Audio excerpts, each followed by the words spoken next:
নমস্কার বন্ধুরা। নতুন রাজ্য সরকারের পক্ষ থেকে বাম্পার সুখবর দেওয়া হয়েছে পেনশন সংক্রান্ত বিষয়ে।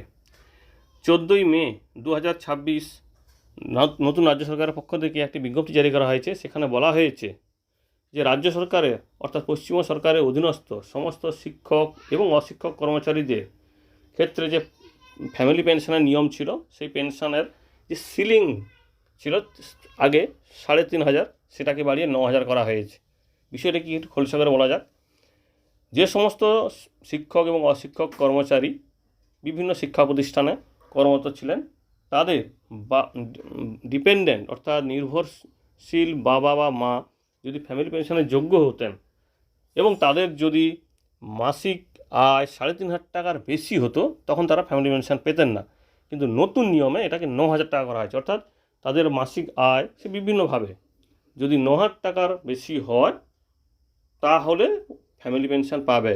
অর্থাৎ 3,500 টাকাটা কিন্তু থাকছে না, কারণ আগে খুবই এটা 3,500 টাকা মানে অল্প। 3,500 টাকা অনেকের অনেক জায়গা থেকে চলে আসে, তো সেই বিষয়টা কিন্তু আর থাকছে না।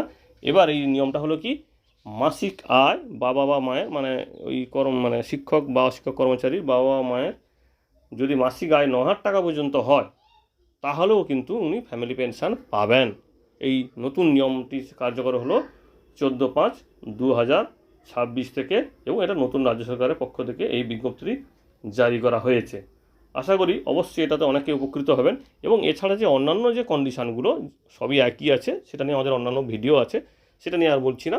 মোটামুটি এই সিলিং যে সীমাটা অর্থাৎ ফ্যামিলি পেনশন পাওয়ার যে যোগ্যতা মানটা আগে ছিল 3,500 টাকা, এখন বেড়ে সেটাকে হলো 9,000 টাকা।